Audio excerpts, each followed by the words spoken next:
Bonjour et bienvenue dans le 360, l'émission qui parle d'alternance et de formation sous tous les angles. Notre mission, promouvoir la formation professionnelle, l'alternance avec un ton légèrement décalé et inédit. Et bien sûr, en mettant en avant l'ensemble des acteurs qui font rayonner l'écosystème. Les étudiants, les enseignants, les partenaires bien sûr, les équipes pédagogiques, administratives et l'ensemble des acteurs locaux de l'emploi. Et pour cela, j'ai l'immense plaisir d'accueillir notre invité, Arnaud Moulin. Bonjour Arnaud. Bonjour Pascal. Comment ça va? En pleine forme. Eh bien Arnaud, je suis ravi de te compter parmi nous. Alors, petite spécificité, puisqu'on continue notre tour des fonctions et des métiers. Tu n'es ni entreprise partenaire, ni étudiant, ni enseignant, bien que, puisque tu es le dirigeant de l'IFCV Conseil, qui est la filière de formation continue, dont tu vas nous parler dans un instant. Avec plaisir. Et donc, on est particulièrement content, puisque, eh bien, pour deux raisons. La première, c'est que tu es probablement la mémoire vivante de cette entreprise, puisque cela fait à peu près 32 ans qu'on te... 34. Voilà. Et que, accessoirement, c'est toi qui m'as transmis et qui m'a fait l'apprentissage de ce métier. Voilà. Effectivement. Et d'ailleurs, pour te remercier de cela, je t'offre 2 cartes bonus, Arnaud. La première, c'est la carte Joker, Merci. qui te permet de ne pas répondre à une question qui t'embarrasserait. Ah, Voilà, super. c'est toujours agréable. Et une carte Switch, Ouais. qui te permet de retourner la question à ton interlocuteur, c'est-à-dire moi. Ok, j'ai pas d'obligation de les utiliser. Absolument pas. Parfait. Je suis ravi de les avoir, on sait jamais. Arnaud, première partie, focus sur ton métier. Pour démarrer, est-ce que tu peux nous parler de ton rôle au sein de l'IFCV et plus spécifiquement IFCV Conseil? Ouais, avec plaisir, bien sûr. Je suis, comme tu l'as dit, dirigeant d'IFCV Conseil. Donc, c'est une filiale qu'on a créée il y a une vingtaine d'années. Et on a créé cette filiale, cette filière qui vise au développement des compétences de nos partenaires, et particulièrement des gens qui sont déjà salariés, donc sur des actions de formation plus courtes, extrêmement opérationnelles. Donc, j'ai le plaisir d'en assumer la direction avec une équipe d'une dizaine de consultants qui vraiment sont dédiés à cette activité et qui on intervient très clairement sur tout ce qui relève en fait de nos savoir-faire historiques, la communication, les techniques de vente, la relation client, l'efficacité commerciale, tout ce qui est inhérent à l'activité, je dirais, managériale en général, et plus particulièrement dans ce qui reste un cœur de cible dans le secteur du retail, qui doit représenter aujourd'hui à peu près 80% de nos interventions.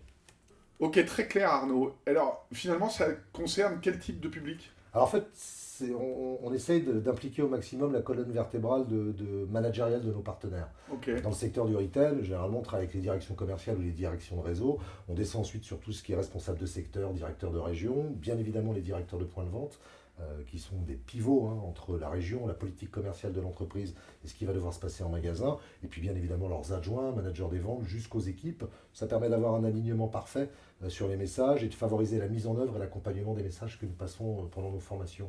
Les actions de formation sont, je dirais, efficientes à partir du moment où ce que nous préconisons, les sujets sur lesquels nous travaillons, peuvent très rapidement être mis en œuvre dès le retour sur le terrain dans leur quotidien en fait. Et c'est important d'avoir cet alignement pour que les managers puissent prendre le relais de ce que nous faisons et que la vision soit partagée.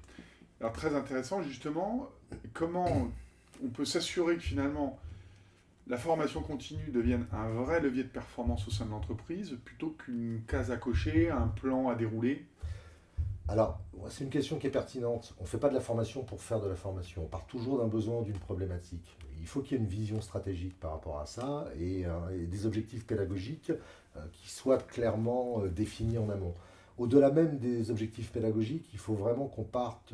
Généralement, on démarre toujours par des missions d'audit, entre guillemets, de phase d'observation, de manière à s'acculturer à notre partenaire, utiliser leur technique, voir ce qui fonctionne correctement. La formation n'est pas faite pour tout révolutionner, mais parfois pour garder ce qui va bien, voir ce que l'on peut améliorer, en étant au plus proche de leur réalité opérationnelle. Donc c'est vraiment un facteur clé de réussite, c'est de partir de leurs problématiques. À chaque fois, chaque parcours de formation, chaque action est une nouvelle histoire. On s'en fait très souvent la réflexion avec mes collaborateurs. On réécrit les choses pour que ça corresponde réellement à la culture de l'entreprise. C'est vraiment un élément fondamental. Hyper clair. Et donc on fait émerger d'une certaine façon les meilleures pratiques existantes Exactement. ou à développer, ou Exactement. les deux d'ailleurs. Exactement, oui, on peut tout à fait reprendre ce qui fonctionne bien et bien évidemment, il y a un apport complémentaire qui vise à améliorer l'existant. Et de ta grande expérience et expertise, est-ce que tu as un exemple en tête d'un passage, je dirais, le plus significatif en matière de switch? Alors, j'appelle pas la carte, hein, Non, non. mais le switch d'attitude, de comportement, je t'entends souvent parler de comportement professionnel observable, tu y reviendras peut-être tout à l'heure. Ouais. Voilà, si tu as un exemple à nous citer. Ce que je peux te donner comme information, comme illustration, c'est que très souvent, les sujets sur lesquels on travaille sont sur l'animation de la relation client, l'animation des équipes, l'efficacité commerciale, le pilotage des indicateurs de performance, qui sont vraiment nos sujets. Rien n'est aussi intéressant que lorsque l'on peut les accompagner ensuite à la fin sur le terrain et démontrer que la mise en œuvre porte des résultats. Typiquement, beaucoup... Donc, dans une posture coach applicatif. C'est exactement ça. Okay. C'est-à-dire que nos consultants peuvent passer du temps en salle, parce qu'il faut à un moment du face-à-face pédagogique qui favorise la compréhension, avec des ateliers, des études de cas pour la mise en œuvre. Et ensuite, nos consultants sont capables de passer des journées complètes en point de vente et d'animer aux côtés des managers la population de vendeurs, par exemple, sur la mise en œuvre des comportements attendus, avec une vision plus stratégique de la performance commerciale. Concrètement, ce qu'il faut faire au bon moment pour obtenir les meilleurs résultats possibles. Et l'avantage, c'est que ce sont des choses qui sont mesurables, d'accord, qui donnent de très bons effets. Et lorsqu'on accompagne des populations dans la mise en œuvre, quelque part, on crée ce que nous, on appelle des flagrants délits de succès. Tu vois, ça fonctionne. Et on va finir comme ça progressivement par créer des ancrages et des comportements qui sont durables, qui vont devenir des automatismes et qui vont s'inscrire dans la durée. Merci pour tous ces éclairages qui vraiment mettent l'eau à la bouche. Donc on va évidemment poursuivre toutes ces interactions au travers donc, de la fameuse roue des questions qui va déterminer les rubriques que nous allons aborder ensemble. Donc elle va se lancer juste ici et va sélectionner donc la rubrique ambition personnelle. Alors on n'attaque pas par du facile, hein, mais bon voilà, tu as une grande expérience donc tu feras face, j'en suis sûr, avec brio. Arnaud, quelle est ta conviction la plus forte sur le développement des compétences? Qu'il faut que chaque participant, mais ça revient à ce qu'on a dit avant, puisse très facilement se projeter dans la mise en œuvre de ce qu'il voit en formation, des comportements attendus, pour favoriser encore une fois une mise en œuvre la plus rapide dès le retour dans leur quotidien. Ce qui veut dire que la seule compréhension ne solutionne pas le sujet, c'est vraiment l'acquisition, le fait de faire. C'est exactement ça. En fait, c'est très bateau ce qu'on dit, hein, mais je ne peux pas faire ce que je n'ai pas compris. C'est pas parce que j'ai compris que je sais faire. Donc il y aura des phases d'entraînement qui sont évidentes. Et lorsqu'on a ce petit déclic et qu'on voit chez nos participants en formation qu'il y a véritablement une petite étincelle dans les yeux, qu'ils ont tilté, compris quelque chose, et qu'ils repartent avec véritablement passer du quoi au comment. Voilà. Je pense que ça, c'est une vraie conviction. Je crois que c'est... Le quoi, c'est vraiment l'objectif, ce que l'on doit atteindre. S'ils repartent simplement avec du quoi, je pense qu'on n'est pas dans notre mission. Très concrètement, ils doivent repartir avec du comment je vais faire. Donc des messages qui sont opérationnels, très concrets. On peut faire face d'ailleurs à des résistances de la part des participants, mais la résistance est un phénomène naturel, parce que ça remet en question ses pratiques professionnelles. Et je pense qu'une formation, quand elle est bien menée, est avant tout une remise en question et favorise la mise en œuvre, ensuite, dès le retour de formation, en étant vraiment dans le comment je vais faire. Est-ce qu'on peut résumer cette pensée, alors ça va beaucoup te plaire, je crois, de Sartre, qui disait « La pédagogie, c'est l'expérience ». Oui, je pense que de toute façon, il faut s'entraîner. Il n'y a pas de réussite, et je pense que si j'ai le droit à une deuxième conviction, il n'y a pas de réussite sans entraînement. Il faut s'entraîner, c'est fondamental, il faut mettre en œuvre. Arnaud, qu'est-ce qui te motive, j'allais dire, aujourd'hui, encore, après toutes ces années passées à former des batteries de managers? Voir les gens grandir. Okay. Je crois que c'est notre plus belle reconnaissance. Voir les gens grandir. Il y a des gens que nous avons accompagnés qui étaient presque de jeunes vendeurs, enfin du moins des vendeurs, probablement déjà même des vendeurs confirmés, mais qu'on a emmenés progressivement vers un premier niveau de management, et puis vers un deuxième niveau, et puis qu'on a continué à accompagner dans la durée, et qui aujourd'hui sont sur des postes à responsabilité, des directions commerciales, nationales, européennes, et avec qui nous entretenons toujours de très bonnes relations, qui au-delà des relations professionnelles, d'une relation partenaires et fournisseurs, ou ce genre de choses, sont devenues des relations d'amitié.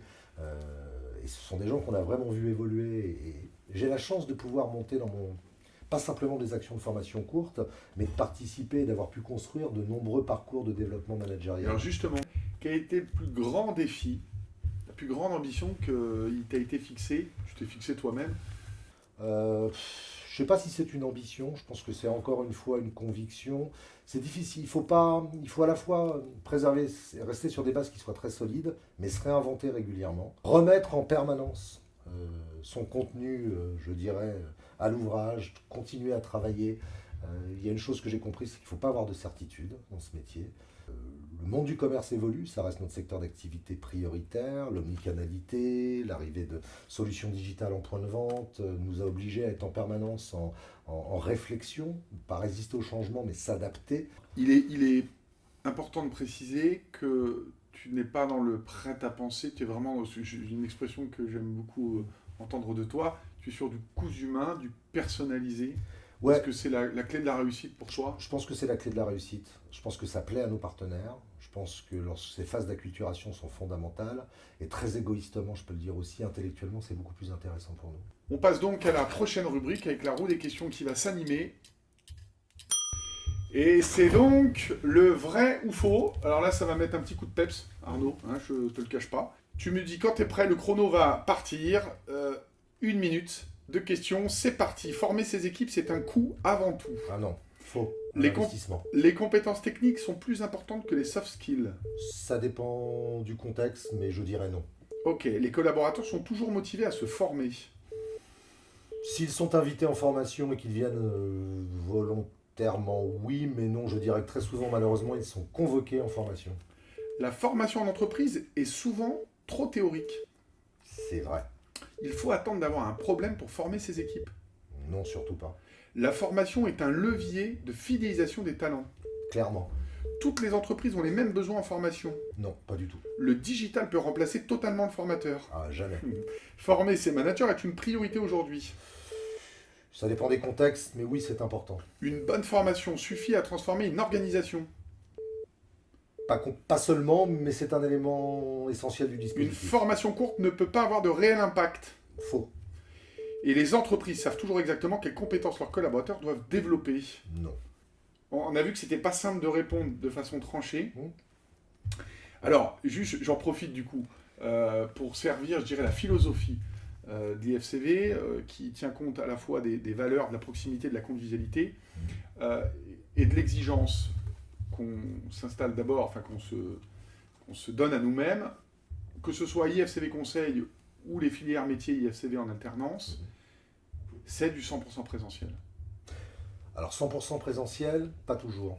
On a monté de très très bonnes actions où le distanciel va préparer le présentiel et Ok. le distanciel va conforter le présentiel et le pérenniser dans la durée. Sur mes métiers qui sont l'animation, le management, l'efficacité commerciale, l'expérience client, on est dans des métiers de contact et d'humain. Je pense que la compétence du formateur en salle, de voir les blocages, de faire ce que nous on appelle la bascule pédagogique, d'aller chercher les freins à la mise en œuvre, ne se fait pas en distanciel. Par contre, je pense que le blend learning, j'invente rien, c'est-à-dire de mixer les dispositifs avec une vision globale de ce que l'on veut faire sur un dispositif de formation, a beaucoup de vertus. C'est quelque chose qu'on vient de mettre en place d'ailleurs avec un partenaire avec lequel on apprécie beaucoup travailler, qui est Maison du Monde, où on avait véritablement toute une partie, alors c'était pas tout à fait du e-learning, c'était du distanciel, c'est-à-dire vraiment de la classe virtuelle. On préparait le terrain de ce que nous allions faire en présentiel. Je dirais, ça réveillait les énergies, ça sensibilisait les participants et on avait un taux d'adhésion et d'engagement lors du présentiel qui était bien meilleur grâce à cette demi-journée qu'on avait fait en classe virtuelle. Et on poursuit l'aventure ensuite avec justement là du e-learning qui reprend les principaux messages que nous avons vus en formation de manière à les pérenniser et favoriser les ancrages. Okay. Et je pense que les résultats sont très bons et je pense que le dispositif est excellent. Mais le dispositif est excellent parce que l'entreprise était très investie. Il y a une chose aussi qui a attiré mon attention, c'est que tu as dit les collaborateurs sont souvent convoqués. Tu peux revenir en quelques mots là-dessus? Ça m'intéresse. Oui, les collaborateurs sont convoqués en formation. D'ailleurs, ils ne sont pas conviés, ils sont pas... Ils sont invités. D'accord. Ok. J'utilise volontairement le terme Un convoquer. peu Vous recevez provoque. une convocation, on vous demande de venir en formation. D'ailleurs, on analyse, hein, c'est un des critères de réussite d'une formation. Dans nos questionnaires d'appréciation de nos formations, à la fin, on leur demande 2 notes, la motivation à l'entrée et la satisfaction à la sortie. Il est évident qu'on veut voir un delta entre les deux. Et Bien on leur sûr. demande de répondre avec beaucoup d'honnêteté. Donc certains collaborateurs vous disent, sur le sujet, honnêtement, quand vous êtes invité à une formation sur les KPIs ou les indicateurs de performance en magasin, il y a des sujets qui peuvent être, entre guillemets, plus sexy. Donc les gens viennent avec un niveau de motivation qui est relativement bas, surtout que c'est des sujets souvent qui ont déjà été abordés, hein, on va encore nous parler de KPIs. Et si on a bien travaillé, ils repartent avec un niveau de satisfaction qui est largement supérieur et qui souvent est proche de 10 sur 10. Très clair. Là, on sait qu'on a bien travaillé et qu'on a réussi à faire cette bascule. Super. Donc ça, c'est intéressant. Ouais, bien sûr. Hyper clair. Et vous avez quand même une partie des collaborateurs qui sont toujours très contents d'avoir des actions de développement de compétences Bien et sûr. qui viennent avec de la motivation à Bien sûr. l'entrée aussi. Je crois donc que bien c'est le évidemment. deuxième critère, après la rémunération, enfin quand on met de côté la rémunération, c'est d'apprendre de façon continue. Ouais, alors c'est même c'est le troisième critère, hein, si tu veux qu'on parle de motivation au travail. Le premier critère, c'est la qualité, l'environnement, le bien-être. Bien sûr. Le deuxième critère reste la reconnaissance, c'est finalement un besoin fondamental de l'individu. Le troisième critère de motivation pour aller bosser le matin, c'est l'autoréalisation. J'aime ce que je fais, j'apprends des choses, j'ai des perspectives d'évolution. Donc là, la formation s'inscrit très bien dans ce critère. Le quatrième critère est plus sur la qualité du management et le cinquième est l'argent. C'est une croyance limitante de penser que l'argent règle tout. Il y a tous les autres leviers que j'ai cités précédemment sont des vrais leviers sur lesquels Bien sûr. les managers peuvent travailler et qui ont véritablement un impact sur les équipes. Merci beaucoup pour cette rubrique vrai-faux, très très intéressante. On va passer à la roue des questions pour la prochaine rubrique. Et c'est la rubrique Les yeux dans les yeux. Si tu pouvais, Arnaud, changer une idée reçue sur la formation continue, laquelle serait-ce? Bon, la formation est un coût pour l'entreprise. La formation est avant tout un investissement, une capitalisation sur les hommes qui font l'entreprise, tant en termes de développement de compétences que d'anticipation des situations qu'on pourrait être amené à vivre. Et à mon sens, c'est un investissement pour l'avenir. Parce que c'est aussi J'aime bien l'analogie que tu utilises souvent, qu'on peut partager avec celles et Ouais. ceux qui nous regardent, qui est le corollaire avec le corps et la musculation. Tu dis, si on renforce pas le muscle, si on veut réamorcer l'effort et qu'on n'a pas travaillé le muscle pendant 6 mois, bah, c'est plus compliqué de repartir. Et donc ça fait la part belle à ceux qui ont continué d'une certaine façon pérenne et durable la formation des équipes et le développement des compétences. On peut même aller plus loin. Et parfois, on me dit on est en sous-effectif, donc ce sont des contraintes que je comprends très bien. Mais j'ai vu des enseignes où on pourrait rajouter un vendeur, 2 vendeurs, 3 vendeurs, on ne fera pas plus de chiffre d'affaires. Wow. En fait, ils se sont tellement tournés vers la tâche qu'ils en ont oublié de remettre le client au centre de leurs préoccupations. Bien. Alors que, à un moment ou un autre, quand le client redevient quelque chose d'important, et je pense que c'est fondamental aujourd'hui, hein, on a l'ère de l'omnicanalité, l'expérience d'achat a totalement évolué. Les clients n'ont plus du tout le même cycle d'achat, utilisent des canaux multiples. Il faut vraiment que lorsqu'ils viennent en magasin, ça soit créateur de valeur ajoutée. Et si le client est au cœur des préoccupations de l'équipe, eh bien, à un moment, on peut revenir dans ce cercle vertueux. Un vendeur de plus égale plus de chiffre d'affaires. Selon toi, je te vois déjà la main sur la Switch, quelle synergie existe entre l'alternance et la formation continue? Je pense que dans vos promotions en apprentissage, particulièrement lorsque vous avez des classes dédiées ou des classes qui ont vraiment une très forte couleur pédagogique, par exemple dans le retail, on pourrait imaginer que mes équipes interviennent ponctuellement sur des sujets très opérationnels en apportant cette dynamique de la formation continue, qui sont généralement des formats courts, très impactants, pour, je dirais, donner une couleur pédagogique à ce que vous faites et là aussi favoriser la montée en compétences de vos jeunes en apprentissage. On fait plus que l'imaginer, puisque ça a cours pour certains de nos Ça a partenaires. cours pour certains de nos partenaires, mais je pense que ce sont des choses qu'on peut encore renforcer Okay. et peut-être en faire la promotion, parce que c'est vraiment une compétence qui est intéressante. Puis je pense que ça marche dans les deux sens. J'ai commencé à en parler tout à l'heure, mais on a parfois des parcours, nous, qui sont longs, ce qu'on appelle des parcours de développement managérial, où on va permettre à des gens qui sont identifiés comme des potentiels évolutifs de devenir à terme, par exemple, des managers ou des directeurs de points de vente. On les accompagne sur la durée avec un programme qui est hyper opérationnel, et qu'on peut sanctionner par une des certifications dont vous disposez. Ouais. Donc ils suivent leur parcours, non seulement ils vont peut-être avoir les clés d'un magasin à la sortie, mais au-delà de ça, ils valident en plus une certification ou un titre ou un diplôme ou une Et certification. en fait, il y a une espèce de cycle continu, parce qu'on a abordé notamment la dimension de la reconversion. Et d'une certaine façon, c'est un peu la grande roue qui se lance? Ouais, je pense que même au-delà de ça, effectivement, hein, reconnaître les compétences de quelqu'un, enfin, moi je me mets à la place de nos entreprises partenaires qui proposent ces parcours longs et qui permettent d'obtenir une certification à la fin. Vous reconnaissez les compétences Voilà. des gens, Ou viser? vous les développez, Exactement. vous favorisez leur employabilité, immédiatement pour l'entreprise, vous fidélisez vos salariés, Bien ça sûr. développe de l'appartenance à la structure parce Que que des l'entreprise vertus. très clairement leur fait un très beau cadeau. Et puis à l'avenir, si une carrière est longue, ben, ils pourront valoriser ce diplôme ou ce titre obtenu en plus pour pouvoir travailler ailleurs et clair. continuer à évoluer. Donc c'est fondamental. Et je pense que ça c'est un vrai plus et qu'on a vraiment cette synergie entre les deux structures qui est très intéressante. Et très éclairant. Merci beaucoup Arnaud.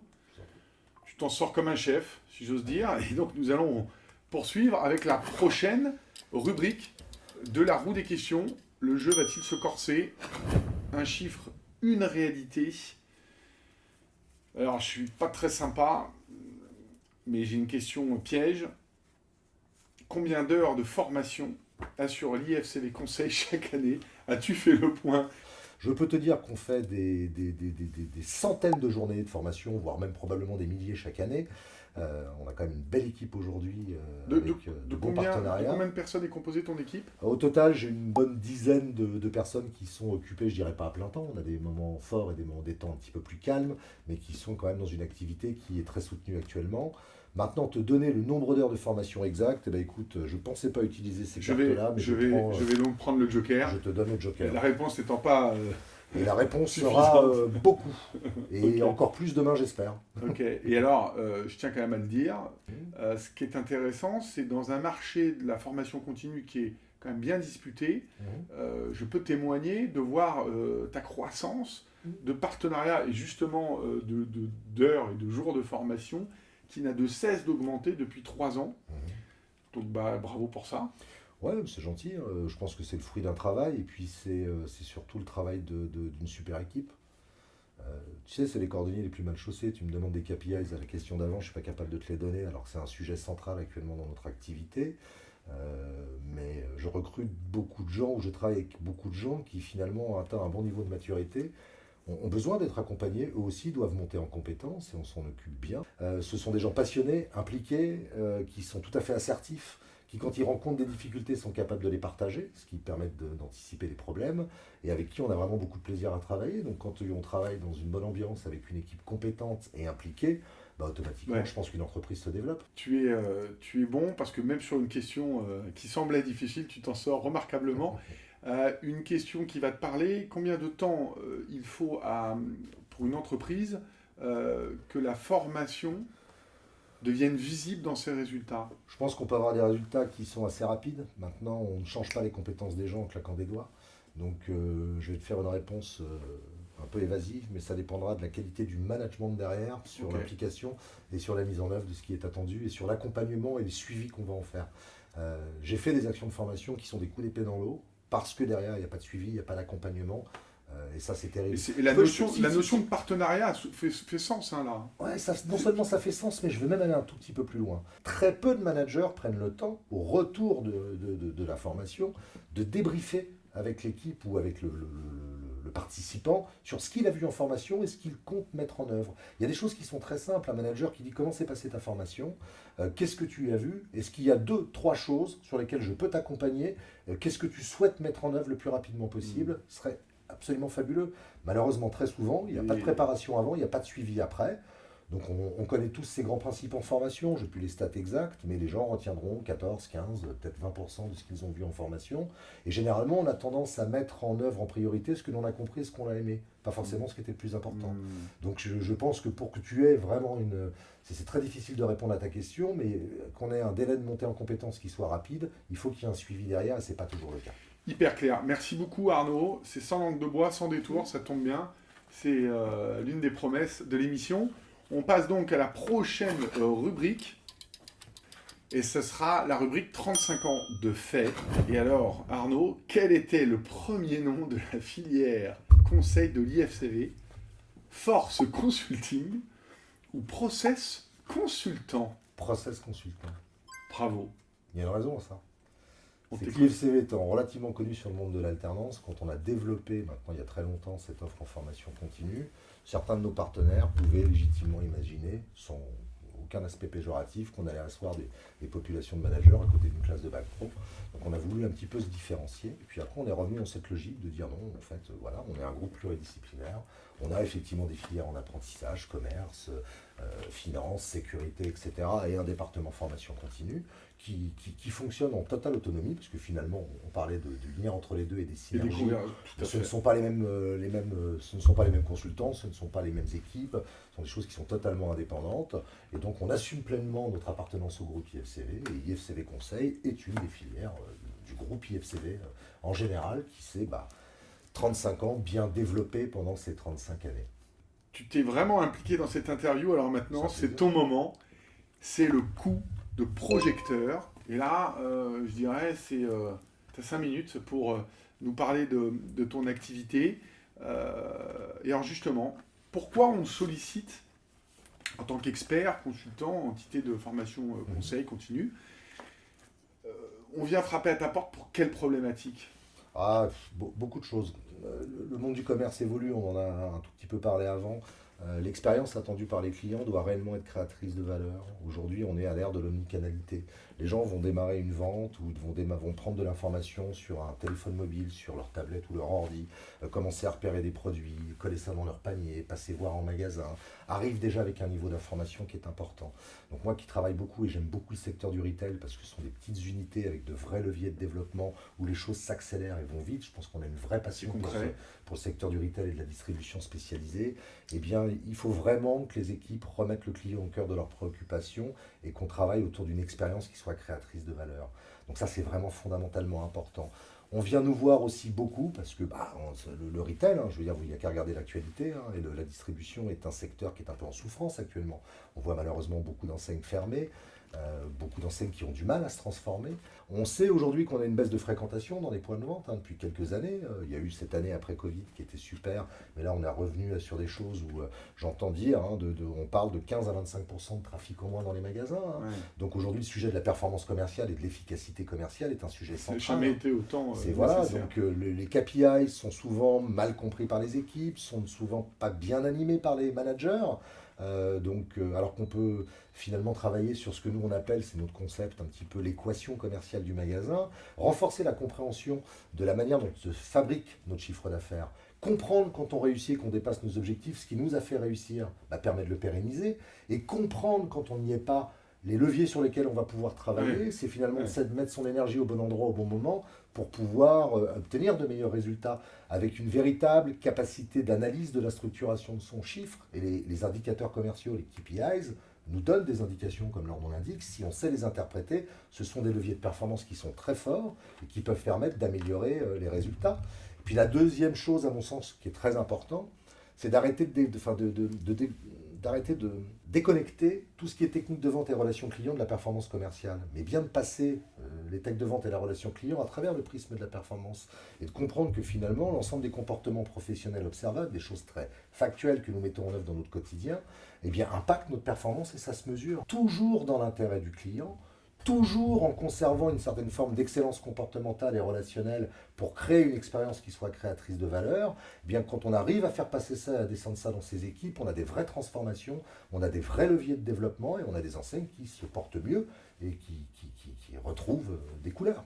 Et donc qui fait sens, et la reconnaissance dont tu parlais, du Bien résultat sûr. obtenu, de la Bien sûr. performance collective Bien sûr, développée, et c'est très gratifiant évidemment. bien sûr. Dans la perspective de tout ce que tu nous as dit, comment se projette dans l'avenir IFCV Conseil? Continuer à élargir ses partenariats, continuer à avoir une diversité de partenariats. Tu peux nous citer un panel? Je peux parler des opérations sur lesquelles on est très investi actuellement. Actuellement, je travaille beaucoup avec Le Bon Marché, donc qui appartient au groupe LVMH, qui est une maison magnifique, avec un ADN magnifique, une histoire magnifique, des équipes magnifiques. Justement, on est un petit peu sur les sujets de la performance actuellement, et ils ont un ADN qui est vraiment un ADN sur la relation client et sur l'excellence opérationnelle avec leurs clients. On travaille aussi avec la grande épicerie qui est juste à côté, Bien sûr. qui sont des sujets qui sont passionnants.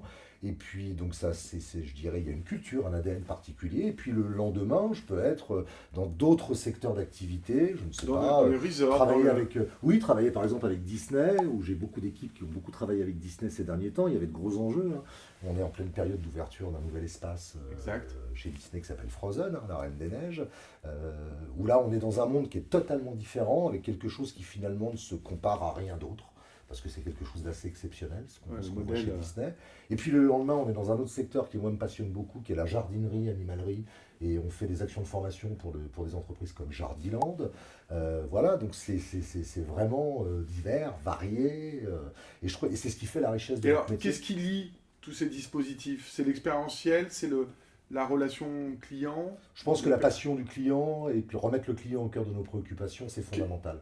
On l'entend et on en parle de plus en plus avec nos partenaires issus de ce qu'on appelle la finance, mais le réseau succursaliste, banque assurance, mutualiste, où effectivement cette donnée client, retour au centré client, à l'expérientiel. Customer centric. Ouais. Oui, bah, c'est fondamental en fait. C'est une vraie problématique, c'est une vraie thématique aujourd'hui en formation. Alors moi, au regard de tout ce que nous avons, de tout ce que tu as dit, j'ai une petite question. Quel est le sujet qui, toi, t'amuse le plus? C'est quoi ton dada? Si tu devais en retenir qu'un, si on dit sur une île déserte, tu gardes qu'un aliment, si tu gardes qu'un module de formation. Si tu m'avais demandé quels albums j'emmenais sur une île déserte Ah bah pour ça, je écouter de peux. la musique, j'aurais probablement été plus à l'aise. Mais non, écoute, très clairement, j'ai beaucoup d'appétence sur tout ce qui relève de la communication.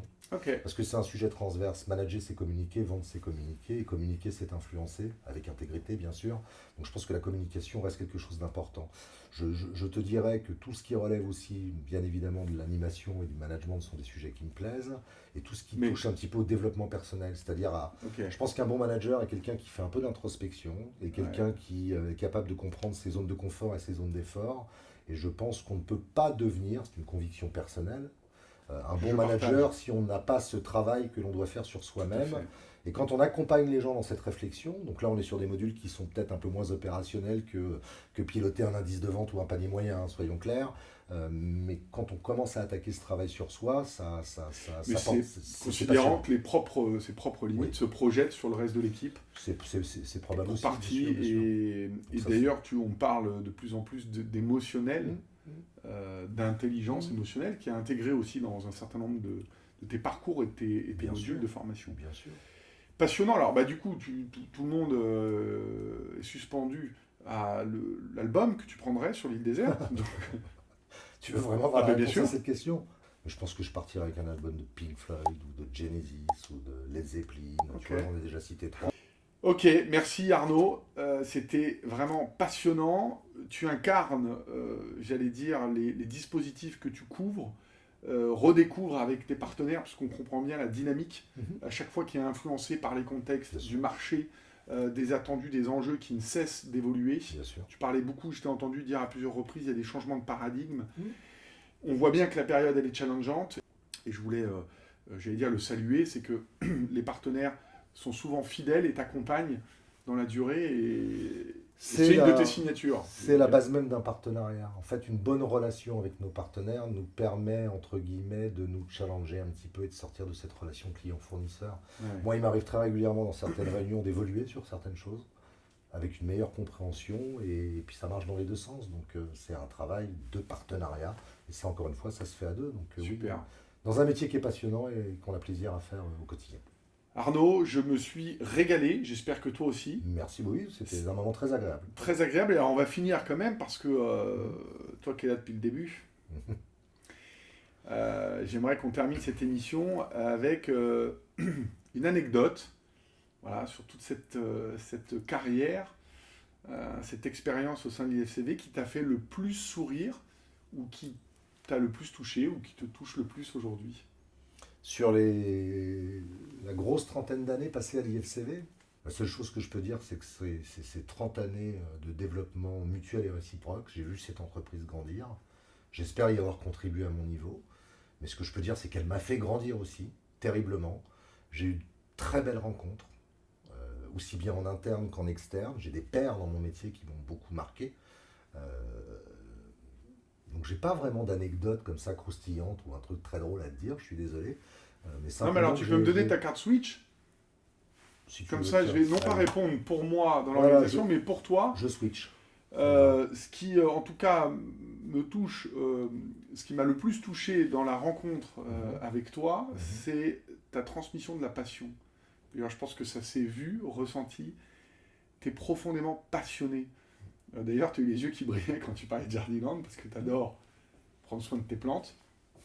Et je trouve que ça, enfin voilà, on parle beaucoup de business émotionnel, d'intelligence émotionnelle, qui enclenche finalement les choses, la motivation. Moi, ce qui m'a motivé tout au long du partenariat, de notre collaboration, c'est cette passion que tu transmets.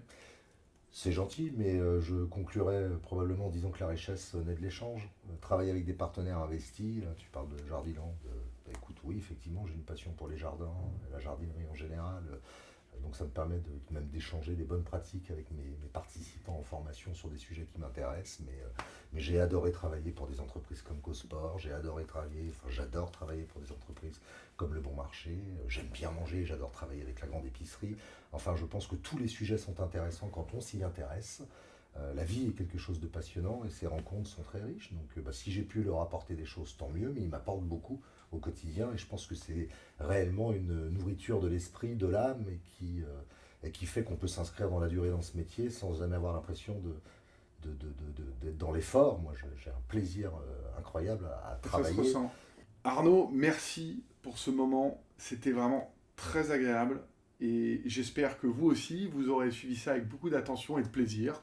Et donc, je vous dis, bon, Arnaud, je te dis à très vite. Ouais, bientôt. Et à vous tous, à très bientôt pour la prochaine édition dans le 360. Salut, Merci. bye bye.